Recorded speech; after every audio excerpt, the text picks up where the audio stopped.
আসসালামু আলাইকুম সুপ্রিয় শিক্ষার্থীরা, আজকে আমি তোমাদেরকে কিভাবে একটি স্টোরি দিয়ে সমস্ত স্টোরি লেখা যায় সেই নিয়মটা শিখিয়ে দিব। অনেক ক্ষেত্রে আমরা অনেক সাজেশন ফলো করে অনেকগুলো স্টোরি পড়ি, 5টা 10টা 15টা, কিন্তু তারপর আমাদের পরীক্ষায় দেখা যায় যে স্টোরি কমন আসে না।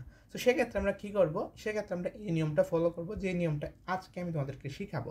সো প্রথমে কিছু টিপস তোমাদের সাথে আমি শেয়ার করব, তারপর মূল স্টোরিতে যাব। সো টিপসের মধ্যে প্রথম ক্ষেত্রে রয়েছে, প্রশ্নপত্রে সাধারণত একটি পরিচিত বা অপরিচিত গল্পের অংশবিশেষ বা আউটলাইন দেওয়া থাকে।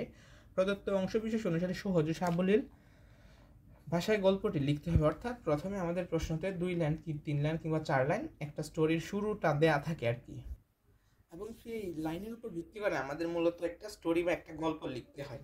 সো প্রথমে গল্প লেখার ক্ষেত্রে আমি বলবো যে গল্পের শুরুতে একটি টাইটেল বা শিরোনাম অবশ্যই যোগ করতে হবে। এটা যদি তুমি না দাও, টিচার্স কিন্তু তোমার মার্ক কাটবে। সুতরাং তুমি গল্পের উপর বেসড করে একটা টাইটেল কিংবা শিরোনাম দিয়ে দিবা, উপযোগী শিরোনাম দেওয়ার চেষ্টা করবা। গল্পটি মূলত পাস্ট টেন্স ব্যবহার করে লিখতে হবে। অর্থাৎ গল্প যেহেতু বলতেছে, এটা এখানে অবশ্যই অতীত বুঝাবে। সো সেক্ষেত্রে তুমি পাস্ট টেন্স ইউজ করবা, যেমন ওয়াজ। আমি দেখাই দিচ্ছি, স্ট্রাকচারটাও দেখাবো, আগে টিপসগুলো শেয়ার করি তারপর। গল্পটি যেভাবেই লেখা হোক না কেন, এর মধ্যে একটি মোরাল লেসন বা নৈতিক শিক্ষা থাকবে। 5, যদি গল্প না জানা থাকে তবু সমস্যা নেই। প্রশ্নপত্রে আউটলাইন্স ব্যবহার করে নিজের মতো করে একটি গল্প লেখার চেষ্টা করবে, তবে গল্পটি অবশ্যই সমাপ্ত করতে হবে। এখন চেষ্টাটা কিভাবে করবে সেটা এখন দেখাবো। এটা হচ্ছে মূলত আমাদের চেষ্টা বলা যেতে পারে, একটি স্টোরি দিয়ে সব ধরনের স্টোরি লেখার নিয়ম। প্রথমে যে আমাদের প্রশ্ন, যে স্টোরির যে কয়েকটা লাইন দেওয়া থাকবে, 2 লাইন 3 লাইন 4 লাইন, প্রথমে প্রশ্নে দেওয়া লাইনগুলো আমরা লিখবো। প্রথমে অন্য কিছু কিন্তু লিখবা না, প্রশ্নের লাইনগুলো লিখতেই হবে মাস্ট। লিখার পর আমরা যখন আমরা আমাদের কমন পড়ছেই না, কোনো কিছু আমরা জানি না, তখন আমরা এইভাবে লেখাটা শুরু করব যে the following story is very pleasant. In this story there is one situation in which character which chief figure is story as we come to know through this story. Here is suspense what makes to story entertaining. The story based on a situation which is related to human life. There is some point below the story. All points are essential. তারপর এখানে story name লিখবা। Story name বলতে কোনটা বোঝাচ্ছি, যে স্টোরির যে নামটা থাকবে, তুমি এখানে উপরে লক্ষ্য করো, এখানে লিখার আগে এখানে একটা স্টোরির নাম দিয়ে দিবা, শিরোনাম দিয়ে দিবা। সো তুমি আমাকে স্টোরির নামটা এখানে লিখতে হবে। লিখার পর story played outstanding role he বা শি। এখানে যদি কোনো ব্যক্তি বলে থাকে, যে ব্যক্তিটা যদি পুরুষ হয় কিংবা ছেলে হয়, সেক্ষেত্রে আমরা হি ব্যবহার করব। যদি মেয়ে হয় সেক্ষেত্রে আমরা শি ব্যবহার করব। ওয়াজ হাইলাইটেড অ্যাজ এ হিরো বা হিরোইন।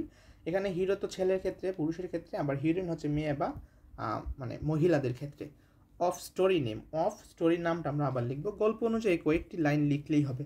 এখন এখানে যে আমি লিখে দিলাম গল্প অনুযায়ী কয়েকটি লাইন লিখলেই হবে। এখানে তোমরা কিভাবে এই জিনিসটা ধরবা, এই জিনিসটা তোমাকে ধরতে হলে প্রথমে যেতে হবে। প্রথমে কোথায়? প্রথমে শুরুর লাইনগুলো জাস্ট স্ক্যানিং করবা, 2-3 বার 3-4 বার পড়বা। এবং ইংলিশের ক্ষেত্রে তোমরা জানো, আমরা যেহেতু বাংলাদেশি কিংবা বাঙালি, সো বাংলা অর্থটা বোঝা কিন্তু অনেকটাই গুরুত্বপূর্ণ।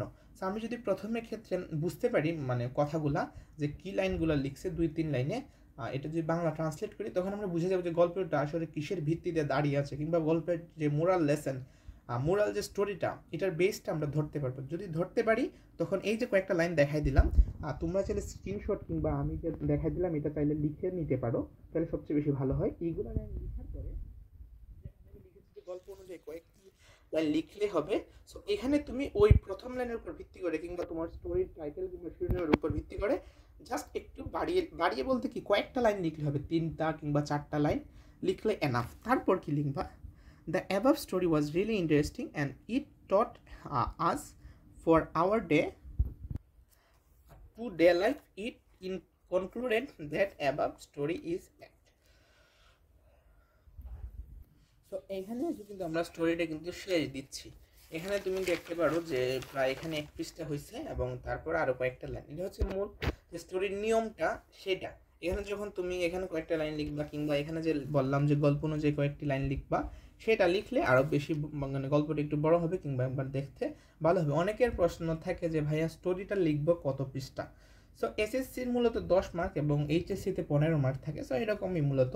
সো অনেকগুলো এসএসসি কিংবা এইচএসসি দুইটার ক্ষেত্রে আমি মনে করি যে স্টোরি 2 থেকে 3 পৃষ্ঠার মধ্যে লেখা উত্তম। অর্থাৎ 2 পৃষ্ঠার কম না, আবার 3 পৃষ্ঠার বেশি লেখারও প্রয়োজন নেই। তুমি 2 থেকে 3 পৃষ্ঠার মধ্যে লিখবা, 2 পৃষ্ঠা, 2.5 পৃষ্ঠা, 3 পৃষ্ঠা। সো এরকম লিখলে মনে করি যে মোটামুটি এনাফ। 1.5 পৃষ্ঠাও লিখতে পারো, তবে 2 থেকে 3 পৃষ্ঠার মধ্যে লিখলে সবচেয়ে ভালো হয়, এবং 1 পৃষ্ঠার চেয়ে বেশি লেখার চেষ্টা করবে, এবং 3 পৃষ্ঠার চেয়ে যাতে বেশি না হয় সেটা খেয়াল রাখবে। বেশি বড় হলে আবার টিচার্স একটু অকওয়ার্ড ফিল করেন, কিংবা বেশি মানে এত বেশি বলার প্রয়োজন নেই। সো এটা হচ্ছে মূলত সিস্টেমটা এবং ফরম্যাটটা কিংবা স্ট্রাকচারটা। আমি বলবো যে এই যে স্টোরির ক্ষেত্রে যে বিষয়টা, এটা তো আসলে এক একটা গল্প এক এক রকম হয়। সো আমরা কিন্তু নির্দিষ্টভাবে এইগুলা জিনিস আসলে বলা যায় না।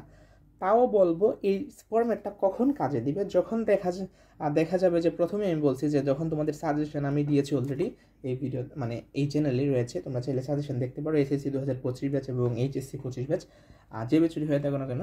সো ওই সাজেশনগুলো যখন তুমি কমপ্লিট করবা, কিংবা স্টোরি 10টা 15টা 20টা যখন শেষ করবা ভালোভাবে পড়ে, তারপরেও যদি দেখো যে কমন নাই, মানে কমন পড়লোই না, তখন আসলে এই ফরম্যাটটা কাজে লাগবে। আমি মনে করি যে স্টোরির ক্ষেত্রে এটা ফলো না করাই ভালো। প্রথমে তুমি দেখবা ভালোভাবে পড়বা যে কমন পড়ছে কিনা। কমন যদি না পড়ে, তখন তো তুমি একদম খালি খাতা দিয়ে আসার কোনো মানে নেই। সো খালি খাতা দেওয়ার চেয়ে এই লেখাটা লিখলে ভালো, আর এই লিখলে যে মার্ক দিবেন এরকম না। সো মার্কও তুমি ভালোই পাবা। সো প্রথমে টার্গেট করবা যে মূলত সাজেশনটা কমপ্লিট করা, কিংবা স্টোরিটা মানে স্টোরিগুলো বেশি বেশি পড়ার, কারণ এক এক স্টোরি এক এক রকম হয়। তাও ভিডিওটি ভালো লাগলে লাইক করবা, কমেন্টে তোমার মন্তব্য জানাবা, আর ভিডিওটি তোমার ফ্রেন্ডসের কাছে শেয়ার করে দিতে পারো বেশি বেশি। আর আজকের মতো পর্যন্তই। আমাদের চ্যানেল নতুন হলে বলবো সাবস্ক্রাইব করে পাশে থেকে বেল আইকনে প্রেস করে রাখবা পরবর্তী সমস্ত আপডেটের জন্য। আল্লাহ হাফিজ।